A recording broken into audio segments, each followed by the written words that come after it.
West Jordan Historical? Yes, former church. Okay. We wrote a history, our group did, of West Jordan. That's what we titled it. Great. Well, as I researched you online, I found your name associated with a book called Christian Moosman, A Noble Ancestor. How did that come about? It came about accidentally. I had a Troy-built tractor I needed repaired, and I had to go to Salt Lake, or Utah County, and I asked my mother if she'd like to ride down there with me. And as we proceeded down I-15 and went past Linden, my mother said, someday I want to go over and visit Della Collins.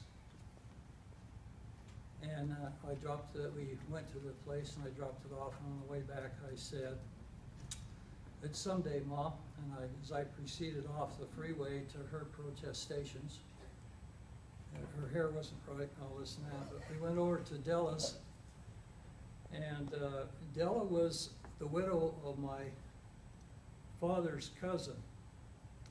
And as we went into her front room, she had all this genealogy stuff there, and she had a 24-page letter written by my great-grandfather that was about 110 years old at that time. The letter was? And I had really never thought much about my great-grandfather. I'd asked my parents at times about my grandfather, who was from Escalante, where he came from, and they said St. Thomas, Nevada. I never bothered to ask, well, how'd they get to St. Thomas, Nevada? But one event led to another from this, and I learned a whole bunch about my great-grandfather. And then there were some other loosely connected things.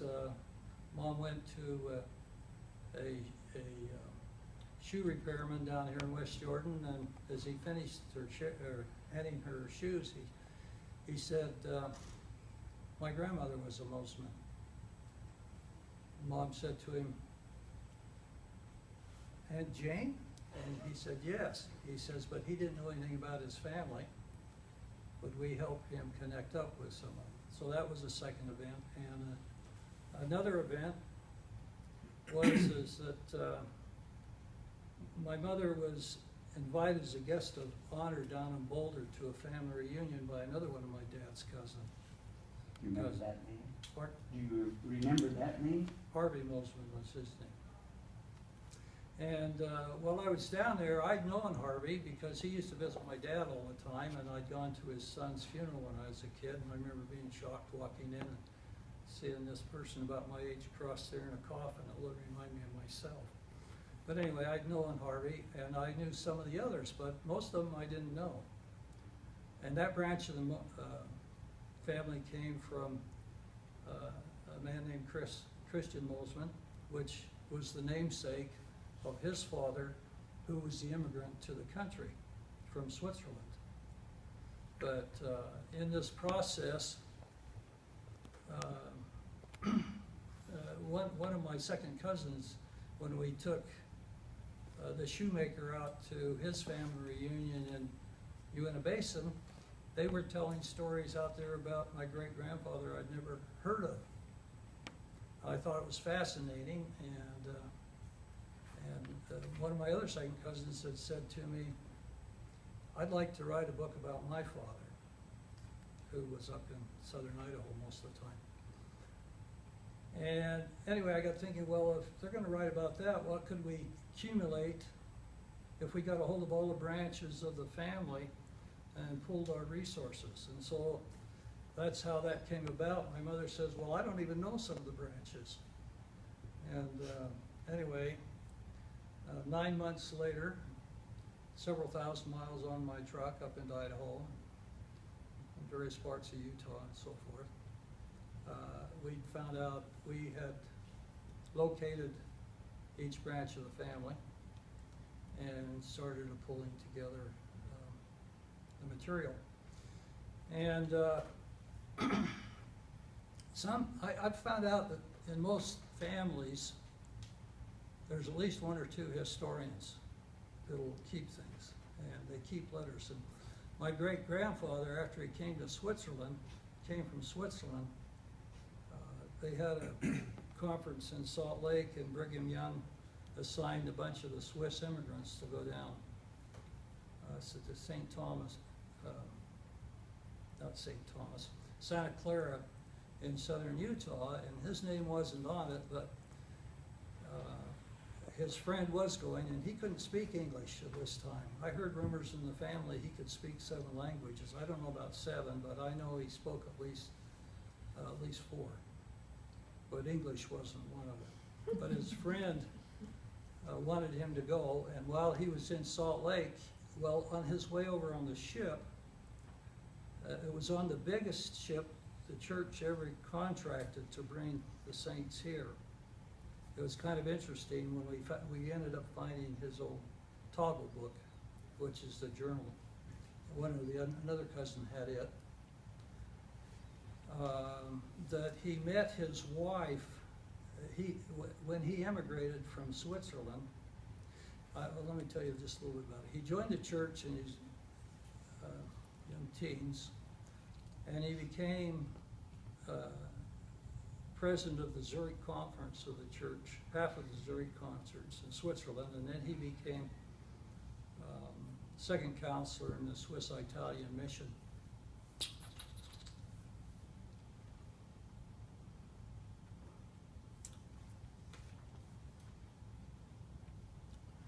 Knowing how inactive his family was in the church afterwards, I'm just amazed by the things he accomplished. Anyway, he went on a mission down into Italy, and down where the Vaudois people is. I don't know how many of you know about the Vaudois or Waldenses. You can see documentaries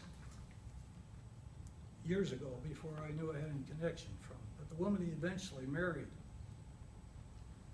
came from that group, but he didn't meet her, although he went down into that area, but they emigrated together over to Switzerland. They went up the Rhine River and ended up over in England, and he was sent with someone else down to accompany this woman to the boat, these couple of women. Her name was Marie Juste, or it could be Mary, I don't know, I've seen it called Mary, Marie, Maria. We say Justin around here, but it's French, it's Juste, and a bunch of them, they originated with a group of people who were driven out of France by the Catholic soldiers because of their religious beliefs, and they took refuge of all places in the Piedmont mountains in Italy. Up in the mountains, the women would carry soil up there on baskets to have soil to plant. But anyway, there's quite a history of them. He met her there, and on the way over on this big sail ship, they got engaged. That's really interesting the way the church did. There was a couple of apostles in England at that time, and one of them was Lyman. And they went on board ship before they left, and I can't remember if it says ordained, but anyway, they gave blessings to everybody on the ship, including the non-member sea people, the captain and all of them. And then they came over here. Well, when they got to Salt Lake, he was married in the endowment house. And then Brigham Young. So he and Mary Juste were married. Pardon me? He and Mary Juste were married. That's correct. They were sent with the Swiss colony down to St. Thomas. I keep saying St. Thomas because he did end up there afterwards, but Santa Clara. And then they opened up to what they call a muddy mission, which is mainly under Lake Powell right now. They had, I think it was 4 villages there, and he was in St. Thomas. In fact, if you go down there today, when the lake got real low here a number of years ago, I guess it's getting into the decades now. Time goes fast for me. Be 77 next month. Goes faster. But anyway, they've taken some of those graves up and can't remember what it is, Overton, it's still there? Yes. So, somewhere Overton. they reburied the people. And then they had a lot of problems down there with Indians when they were sent down there. They crossed the muddy, crossed, was it the Virgin River? Mhm. Quite a few times. He lost one of his oxen and so forth. And it says that in his journal or toggle book that he spent his last $100 buying more grapevines and stuff to plant, but the soil was bad and all this and that. The Indians were stealing all of their cattle and so forth, and they drive them off to the mountains, and when they come back, so they'd ask them what they did with them, and they said they ate them. Anyway, they came back up and went around Grass Valley and Pine Valley in that area, and then on over to Panguitch. And there I haven't been able to prove it, but I believe they went over there with some of the Justes, or Justice as we say, because the Justice had gone into Escalante Valley a little bit before them and had a dugout. And it says they lived with someone in the dugout, and I get their history, and they had a dugout, so I, in my mind, put it together, but I can't prove it. He lived there until he was almost 65. He had his oldest son, called Christian, had the family, well, in the summertime, he worked in logging and stuff up the canyons, but he had a place right in Escalante, and he'd come there back there for the kids to go to school. And then his oldest son took that ranch over, and then the oldest son eventually went to Boulder because he was looking for more ground. And I don't know how many of you been to Boulder going from Escalante, but you go along a place there called Hogsback. It's really easy now. When I was a kid and went out there, it was a gravel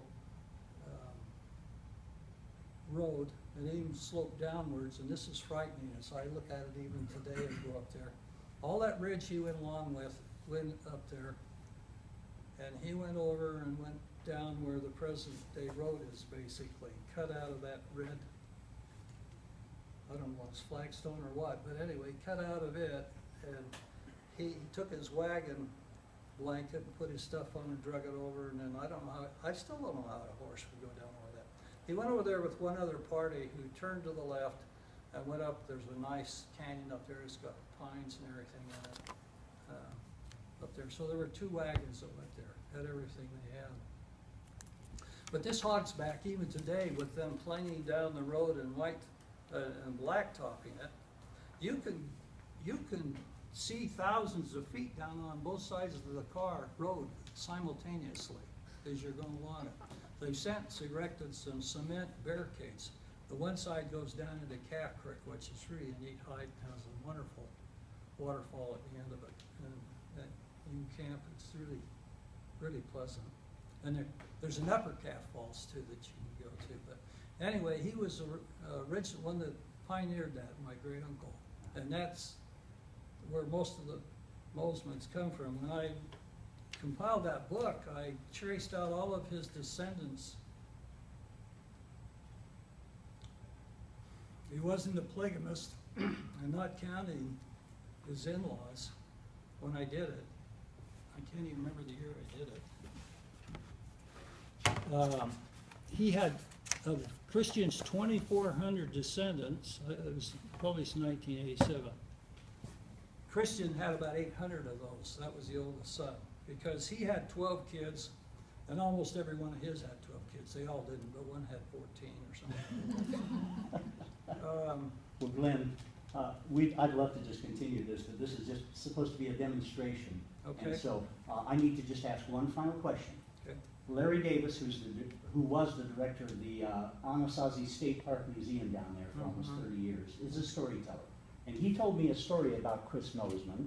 He said that in the 30s, before there was a road, a proper road into Boulder, Chris wanted a pickup truck so badly that he bought it and drove it to Escalante, disassembled it, and on wagon and mule back, piece by piece. He brought it into Boulder, reassembled it, brought gasoline in on muleback, and ran it up and down Boulder's main street.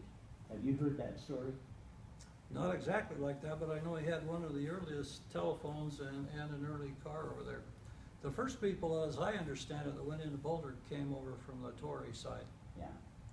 And I think they came over 1 year before Christian came from the south. Cool. But Well, thank you, Glenn. Now, let me just point out a couple of things. How about, first of all, an applause?